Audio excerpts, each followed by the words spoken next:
샬롬. 세계사 이야기 첫 번째 1장 사건과 인물로 보는 세계사 이야기. 알타미라 동굴 벽화, 구석기인이 남긴 최고의 미술품.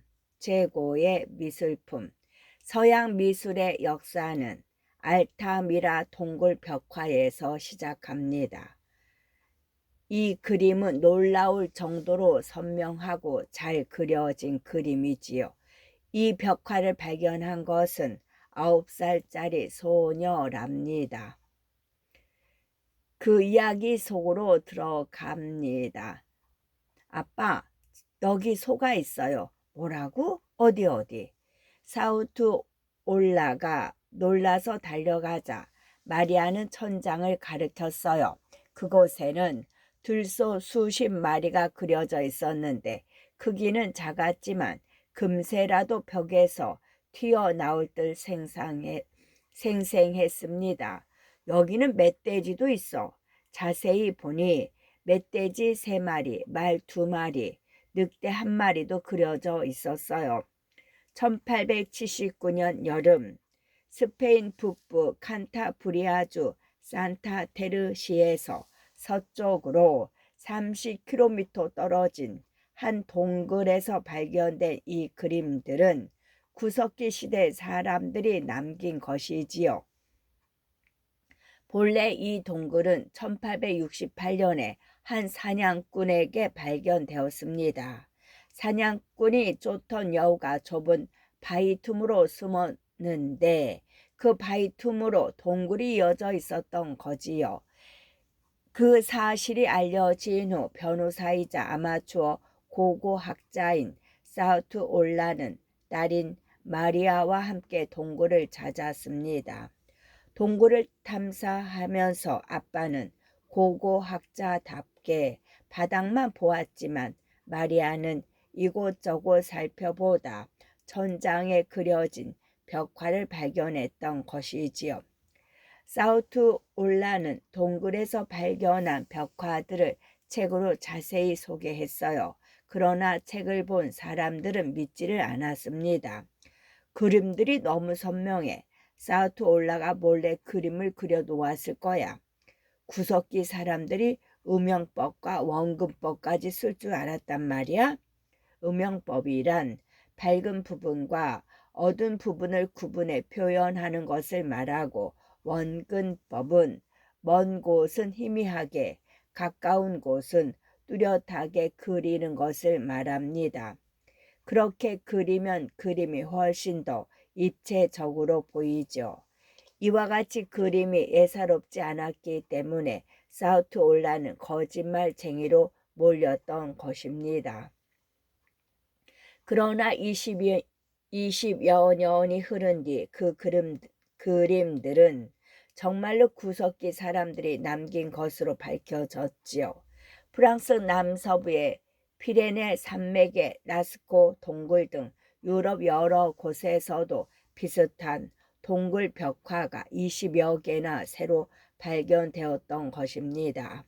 이 벽화들 역시 대부분 동물 그림으로 지금은 멸종된 매머드와 털이나 꽃불수도 그려져 있습니다. 이후 사우트 올라가 발견한 그림은 알타미라 동굴 벽화라고 불리게 되었고 역사와 미술사에서 매우 중요한 자리를 차지하게 되었지요. 구석기 사람들은 왜 동굴 속에 동물 그림을 그렸을까요? 그것은 아마도 사냥을 많이 할 수 있기를 바라는 마음을 표현한 것이라 생각됩니다. 당시에는 농사도 지을 줄 모르고 가축도 키울 줄 몰랐으므로 동물을 최대한 많이 잡아야 먹고 살 수 있었기 때문입니다. 알타미라 동굴은 오늘날 박물관으로 꾸며져 있고 벽화를 보존하기 위해 특수 처리까지 해 놓았습니다. 또 이 동굴 벽화를 포함해 스페인 북부와 프랑스 남부에 있는 10여 곳의 동굴 벽화는 1985년 유네스코 세계문화유산으로 지정되었답니다. 라스크 동굴벽화, 라스크 동굴벽화, 프랑스 도르도뉴 몽티냐크 근처 베제르 계곡 절벽에 위치한 라스크 동굴에 있는 구석기 시대 벽화이지요. 뿔이 휘어져 거대한 들소와 일각수, 여러 마리의 고라니, 황소, 말 등이 그려져 있습니다. 알타미라 동굴 벽화와 쌍벽을 이루지요. 피라미드, 두 번째 피라미드, 세계 불가 사이 쿠포 왕의 무덤, 쿠포 왕의 무덤. 쿠포 왕의 피라들은 현대 과학으로도 풀 수 없는 놀라운 석주 건물입니다. 2.5톤이나 되는 돌을 230만 개나 쌓았고 내 모서리는 정확한 동서남북을 가리키지요. 도대체 왜 그리고 어떻게 쌓은 걸까요? 기자에 있는 피라미드 9는 가장 큰 것이 쿠푸 왕의 피라미드입니다. 이집트에는 94개의 피라미드가 남아 있어요. 그중 기자에 있는 쿠푸 왕의 피라미드는 높이가 146.5m, 현재 137m, 길이가 230m나 되어 마치 산처럼 보이기도 합니다. 평균 2.5톤이나 되는 돌을 230만 개나 쌓아 올려서 돌로 만든 건축물 중에는 세계에서 가장 큽니다. 신기한 것은 돌을 전부 다른 곳에서 가져와 쌓았고 피라미드의 네 모서리가 정확히 동서남북을 가리킨다는 점이지요. 얼마나 웅장하고 정교한지 오늘날의 기술로는 도저히 만들 수 없다고도 합니다. 그래서 한때 세계 7대 불가 사이의 하나로도 불렸답니다. 도대체 이 피라미드는 어떻게 그리고 왜 만든 걸까요?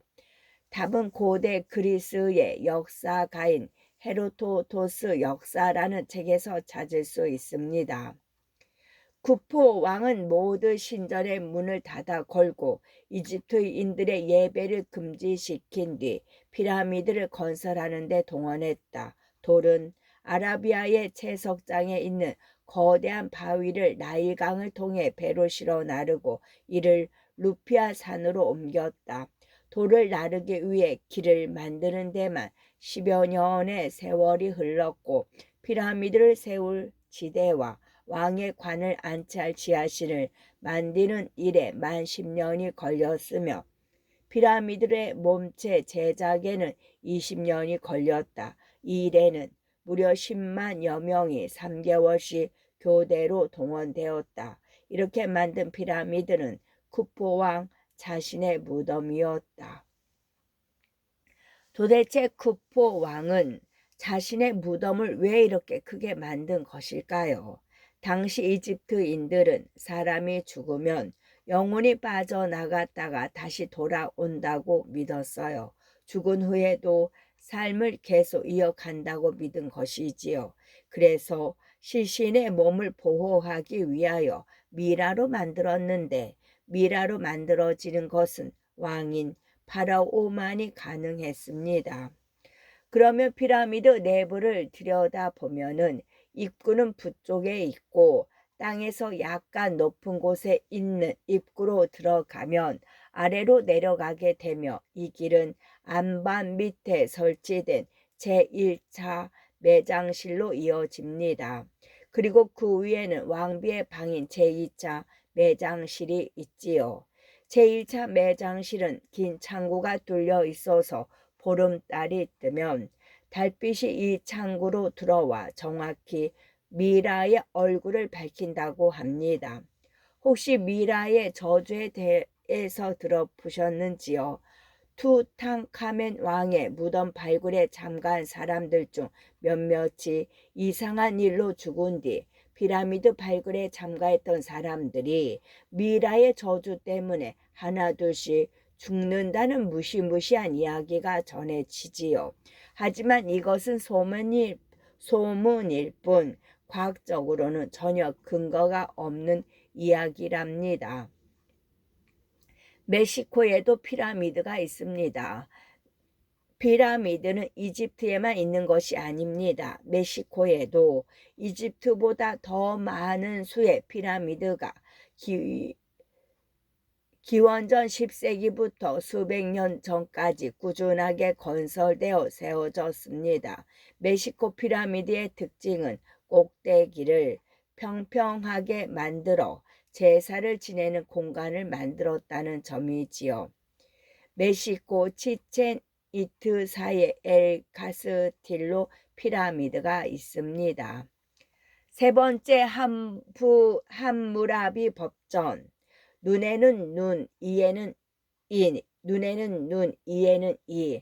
세계 최초의 성문법인 함무라비 법전은 기원전 1772년 바빌로니아의 6대 왕 함무라비가 선포한 것으로 남의 자식을 죽게 한 자는 그 자식을 사형에 처한다는 등 보복적인 조항이 많지만 인류사의 발달에 큰 영향을 끼쳤죠. 여기 이상한 글자들이 새겨져 있어요. 프랑스의 페르시아 탐험대 중 누군가가 소리를 쳤어요. 탐험대는 1901년 페르시아만 북쪽에 있는 고대 도시 수사를 탐색하는 중이었지요. 탐험대를 이끌고 있는 드모르갱이 달려가 보니 새 동강난 돌 기둥에 글자가 가득 쓰여 있었습니다. 서령 문자다. 어서 연결해 보게. 드모르갱은 자신도 모르게 큰 소리로 말했어요. 동강난 돌 기둥을 연결해 자로 재어보니 길이가 2.25m이고 둘레는 1.8m이었습니다. 그리고 돌기둥의 맨 위에는 왕이 신으로부터 무엇인가를 받는 모습이 조각되어 있었지요. 서령 문자를 해석한 결과 상단에 그려진 그림은 바벨로니아 제1왕조 6대 왕인 함무라비가 태양신에게 법전을 받는 것을 그린 것이고, 함무라비는 기원전 1810에서 1750년입니다. 돌 기둥에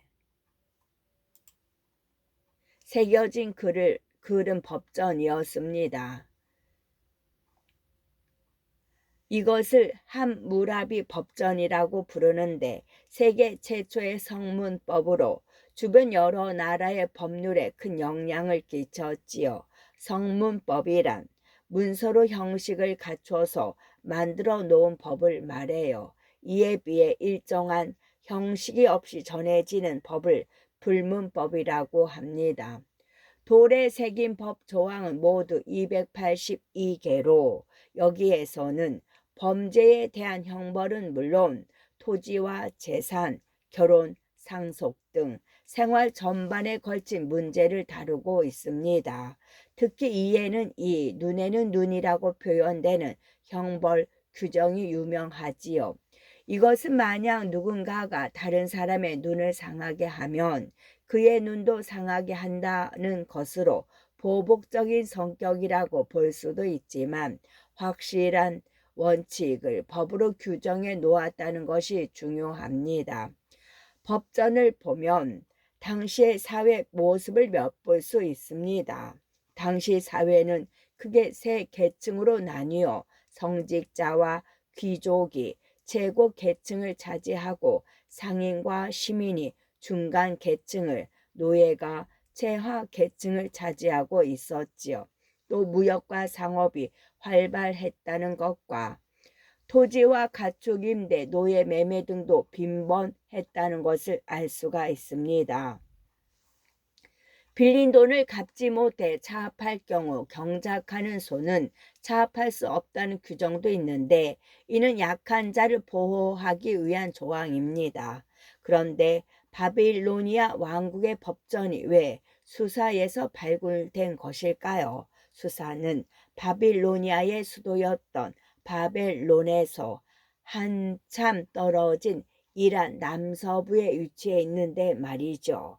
이 지역은 주변에 카룬강, 디즈강, 카르케 강이 흐르는 비옥한 지대입니다.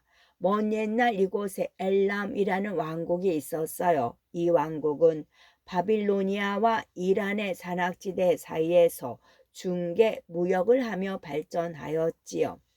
기원전 1158년 엘람은 바벨로니아를 공격해 많은 것을 약탈했는데 그 중에 이 함무라비 법전이 새겨진 돌기둥도 있었어요. 이것을 1901년 프랑스의 페르시아 탐험대가 발굴한 것입니다. 법전이 뭐가 중요해? 라고 생각하는 친구도 있을 거예요. 하지만 거꾸로 법전이 없다면 세상은 온통 나쁜 일을 저지르는 사람들로 가득해질지도 모릅니다. 그런 의미에서 세계 최초로 법률을 문서로 만든 함무라비 법전은 길이길이 보존할 인류의 보물이지요. 이 법전은 현재 프랑스의 루브르 박물관에 보관되어 있습니다. 고조선에 8조 법금이 있습니다. 고조선에도 법이 있었어요. 여러 가지 조항으로 이루어져 있어 8조 법금이라 하는데 후한의 학자 방고가 지은 한서 지리지의 3가지가 전해집니다. 첫째는 사람을 죽인 자는 즉시 사형에 처한다. 둘째, 사람을 상해한 자는 곡물로서 배상한다. 셋째, 남의 물건을 훔친 자는 노비로 삼되 자속하려는 자는 즉 배상하려는 자는 돈 50만 전을 내야 한다입니다. 네 번째, 트로이의 목마, 역사가 된 신화, 트로이 전쟁. 기원전 1250년경 그리스와 트로이는 전쟁을 벌였어요. 이것은 트로이의 왕자가 스파르타의 왕비를 납치했기 때문에 벌여진 전쟁이었지요. 그리스는 10만 대군을 동원했지만 트로이 성은 끔찍도 하지 않았어요. 그래서 생각해낸 것이 커다란 목마를 만들어 병사를 숨겨서 성 안으로 보내는 것이었습니다.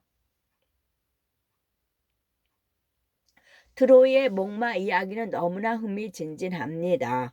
기원전 1250년경 고대 그리스와 트로이는 전쟁을 치루었어요. 이때 그리스 군이 목마에 병사들을 숨겨 트로이의 성 앞에 두고 물러가자 트로이 군은 그것을 성 안으로 옮겨 놓았는데 밤이 깊어지자 목마에서 그리스 군사들이 우르르 몰려나와 트로이를 무찔렀다는 겁니다. 이 이야기는 호메로스의 서사시 일리아드에 나옵니다. 이에 따르면 트로이의 왕자 파리스가 스파르타의 왕비인 헬렌을 납치해서 전쟁이 일어났다고 해요.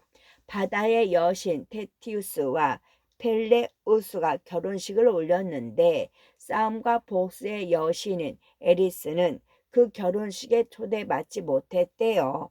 그러자 화가 난 앨리스는 황금 사과를 던지고 이 사과를 제우스의 아내인 헤라와 미의 여신 아프로디테, 지혜의 여신 아테나가 서로 가지려고 다투었어요.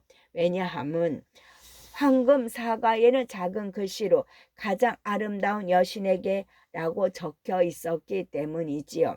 이후 황금 사과라는 말은 다툼의 원인이 되는 대상을 의미하게 되었습니다. 새 여신은 누가 사과의 주인이 될지 파리스에게 판정해 달라고 부탁했고 파리스는 미의 여신 아프로디테를 사과의 주인으로 정했어요. 그러자 아프로디테는 그 보답으로 파리스에게 세상에서 가장 아름다운 여인을 아내로 맡게 해주겠다고 약속을 하였지요. 그 여인이 바로 헬렌이었고 결국 파리스는 헬렌을 납치하게 된 것입니다. 아내를 빼앗긴 헬렌의 남편 메넬라오스는 형인 아가멤논과 함께 트로이 원정길에 나섰는데 이것이 바로 트로이 전쟁의 시작입니다. 그리스는 10만 대군으로 트로이의 성을 포위했지만 트로이는 완강하게 버텼어요. 그렇게 10년 동안 전쟁을 벌이다 생각해낸 것이 바로 커다란 목마를 만들고 그 속에 병사를 숨기는 것이었습니다. 이 작전으로 그리스는 트로이를 무찔렀고 헬레는 다시 그리스로 돌아오게 되었습니다. 그저 흥미로운 신화로만 전해지고 있던 이 이야기는 한 남자가 트로이 유적을 발견하면서 새롭게 주목받게 되었습니다. 19세기 후반의 독일의 사업가 하인리 슐리만은 호메로스의 일리아드를 사실이라고 믿고 그 유적을 찾아 나섰어요. 그리고 마침내 1870년 아나톨리아 북서부에서 트로이 유적지를 찾아낸 것입니다.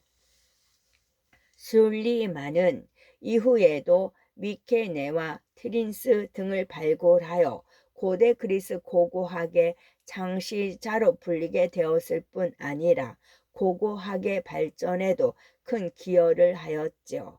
트로이 목마는 이와 같이 고고학뿐 아니라 문학이나 다른 예술 분야에도 막대한 영향을 끼쳤습니다.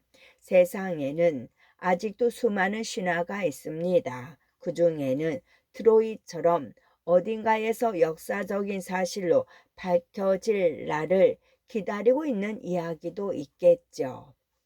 5번째, 페르시아 전쟁, 마라톤과 살라미스 해전. 마라톤과 살라미스 해전. 기원전 500년경 페르시아가 그리스를 침공하자 그리스는 마라톤 벌판에서 페르시아 군을 무찔렀어요. 이 소식을 알리기 위해 40여 킬로미터를 쉬지 않고 달려온 병사는 승리를 외치고는 쓰러져 숨을 거두었지요. 그리스는 20년 뒤 다시 쳐들어온 페르시아를 이번에는 살리미스 해전에서 이겨서 또 무찔렀습니다. 이것이 동서양이 치른 최초의 전쟁인 페르시아 전쟁이죠. 승리했습니다. 한 병사가 아테네로 들어서면서 이렇게 외치더니 쓰러졌습니다. 그리스군이 10배가 넘는 페르시아 대군을 물리치고 승리했다는 소식에 아테네 사람들은 기뻐했어요. 하지만 필리피데스라는 이 병사는 40여 킬로미터를 쉬지 않고 달려오는 바람에 지쳐 숨을 거두고 말았지요. 그리고 이 일화는 마라톤 경기의 유래가 되었습니다. 기원전 500년경 페르시아는 거대한 영토를 지닌 대국이었습니다. 이에 비해 그리스는 폴리스라는 여러 도시 국가들로 구성되어 있었지요. 그리스는 문화가 발달했고 특히 민주주의 정치를 하고 있었으며 소아시아 서남해안 일대에 여러 식민지를 갖고 있었죠. 페르시아는 이 식민지들을 점령했고 마침내 그리스 본토까지 쳐들어왔습니다. 이것이 바로 동서양이 처음으로 전쟁을 치른 페르시아 전쟁이죠. 두 나라는 아테네 근방의 마라톤 벌판에서 충돌했습니다. 페르시아가 호랑이라면 그리스는 고양이 정도에 불과해서 그리스가 지는 것은 당연해 보였어요.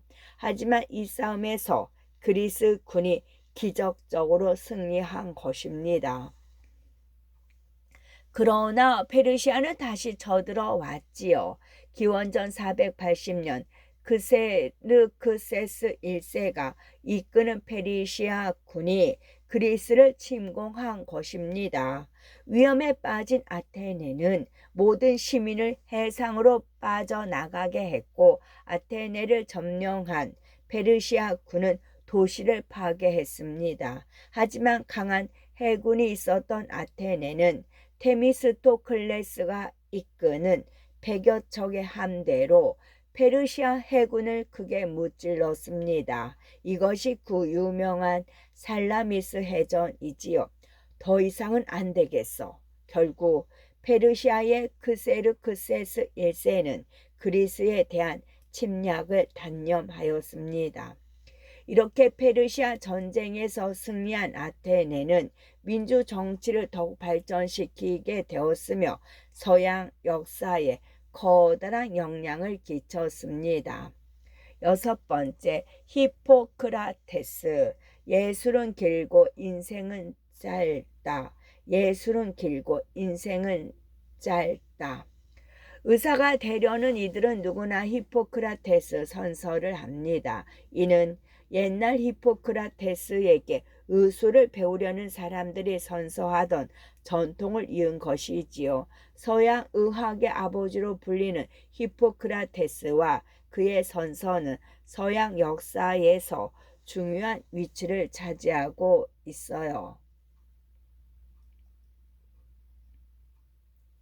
예술은 길고 인생은 짧다라는 말을 들어보셨는지요? 이 말은 의학의 아버지로 불리는 히포크라테스가 한 말입니다. 그런데 여기에서 예술은 의술을 가리키는 말이에요. 당시에는 예술이란 말이 기술이나 의술까지 포함하는 의미를 가지고 있었거든요. 히포크라테스는 경험적 지식에 의거한 의술을 펼칠 것을 주장하며 의사의 도덕적 기초를 확립했습니다. 특히 그는 간질병을 뇌에 이상이 생기는 병으로 규정하여 유명해졌지요. 당시에는 간질병을 병이 아니라 종교적 미신적인 이유에서 비롯된 증상으로 여겼거든요. 그는 인체의 자연 치유력을 중요하게 여기고 병의 결과에 대한 날카로운 관찰과 예측, 식이요법과 환경이 중요하다는 것을 강조했어요. 점차 명성이 높아진 히포크라테스는 그리스 각지에 조빙되어 의료 활동에 온 정열을 쏟았지요. 또한 의술에 관심이 큰 사람들을 가르치기도 했습니다. 당시 그의 제자들은 스승 앞에서 서약을 맹세했는데 이것이 오늘날까지 이어지는 히포크라테스 선서이지요. 의사가 되려는 사람들은 누구나 이 선서를 하게 됩니다. 히포크라테스 선서. 나의 의술의 신 아폴론과 아스클레피오스에 맹세하여 나의 능력과 판단에 의하여 다음의 선서를 준수할 것을 모든 신과 여신 앞에서 맹세한다. 이제 의업에 종사할 허락을 받음에 나의 생애를 인류 봉사에 바칠 것을 엄숙히 서약하노라. 나의 은사에 대하여 존경과 감사를 드리겠노라. 나의 양심과 위엄으로서 의술을 베풀겠노라. 나의 환자의 건강과 생명을 첫째로 생각하겠노라. 나는 환자가 알려준 모든 비밀을 지키겠노라. 나의 위협의 존귀한 전통과 명예를 유지하겠노라. 나는 동업자를 형제처럼 생각하겠노라. 나는 인종, 종교, 국적, 정당, 정파 또는 사회적 지위 여하를 초월하여 오직 환자에 대한 나의 의무를 지키겠노라. 나는 인간의 생명을 수태된 때로부터 지상의 것으로 존중히 여기겠노라. 비록 위협을 당할지라도 나의 지식을 인도에 어긋나게 쓰지 않겠노라. 이상의 서역을 나의 자유의지로 나의 명예를 받들어 하노라. 끝.